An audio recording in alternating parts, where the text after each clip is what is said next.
Hello. Some people were asking about, if you don't have a full room, how do you play Fantastic Contraption? Well, take a look. This is something we're working on. It's very early beta. Well, not even beta, really. It's not even released. But this is what we call seated scale. Now, seated scale is basically identical to the main game. The only difference is that you're gigantic, obviously, as you can see. My hand can easily reach from a seated pose from here all the way across to the far side of the island where the camera is. Hello. And yeah, you just build whatever you like here. Build things in miniature. And one of the things I really like about this is that it feels like I'm building a model ship. Like, I could build a little... Actually, I'll rotate this so that you can see a little bit better, maybe. Let's see, what does a ship look like? The bow stick out there. Get the side rails. Look, I'm making a boat. You know, as you do in Fantastic Contraption, the goal of the game is to make boats.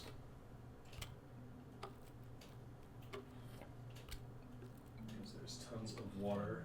No, I'm kidding. Alright.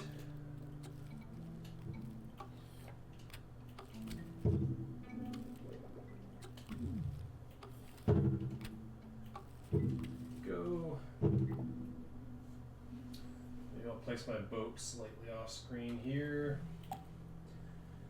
So I'm actually playing in a very small office, and I don't have a whole bunch of rooms, and I don't have a fancy camera. This is using a Macbook Pro laptop camera.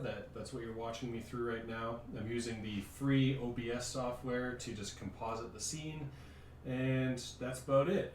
If you're on Twitch, you can't see it right now, but right here on my screen is a big chat window, and I can see all the text that everyone's chatting in Twitch. Yeah. The full game works. I can hit start, watch how things go. Oh, almost. Move this back a bit. And because of my small apartment, I'm sorry you don't have the complete victory view, but almost got it. I need to make a bigger front of the boat. So one of the problems we were running into when we were designing Fantastic Contraption was that it really seemed like all the shortcuts work as well. Oops. It really seems like the richer you are, the better your experience is, right? Like, if you have money, you have a big room, your play area is a lot bigger. And I'm not sure if you can see this right now. Let's see. Yes, you can. Okay. See this green grass that's laid out here?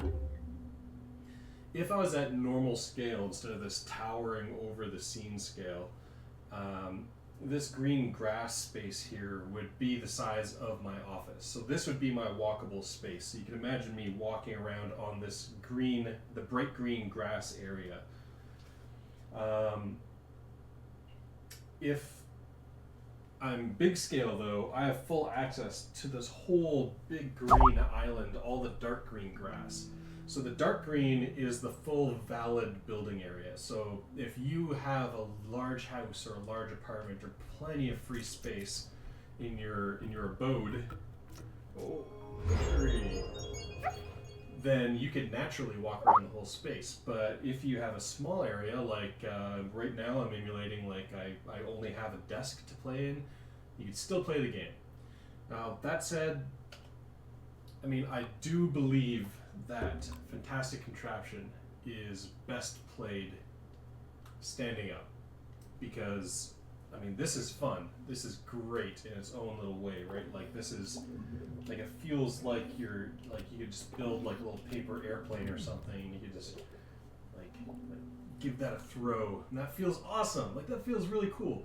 But getting the really big hand motions, like stretching around in your space, it adds a bit of visceral feeling, like actual real body motion that doesn't really exist in the seated mode. But if you don't have the ability to walk around, then I mean, we don't want you to not be able to play the game. So we're making it so that you can play no matter how much space you have. This is kind of the smallest space available. This is the smallest way to play the game. You can see there is enough arm reach. Oops, let's change the level. There's enough arm reach that you can just reach around and play fully, completely fine, no problem. If you have a little bit of space, if you have standing room only, we can adjust the level to be a little bit bigger, and you can walk around a bit. For room scale, the minimum size is about 2 meters by 1.5 meters, which is the dimensions of this bright green grass right here. That's kind of the minimum size. It's like 2 yoga mats. It's HTC Vive's minimum required size, or minimum recommended size, I should say. Yeah, and we go all the way up to 5 meters by 5 meters, which is the size of the whole space. Anyway, that's all. I'll turn this off. This is my first time doing mixed reality in our Santa Monica office here at Radio Games, so thanks for checking this out. Big shout out to Northway Games, our partners in making this game. Colin, Sarah Northway, Lindsay Jorgensen here at Radio Games, Kimberly Voll at Radio Games, everyone else helping out, Gord McLattery on the music, and Kurt Gardner for doing our trailer, and really, giving us a big reason to really polish up this tech. So this is pretty amazing tech, right? Like, I love this. All right, cool. Hopefully I'll be doing a lot more Twitch streams at a smaller scale than the room scale. We'll see how I can get my room set up. Right now, I can't extend my arms very far because my green screen is only about as wide as my chair. So that's where I'm at. All right, cool. Peace out.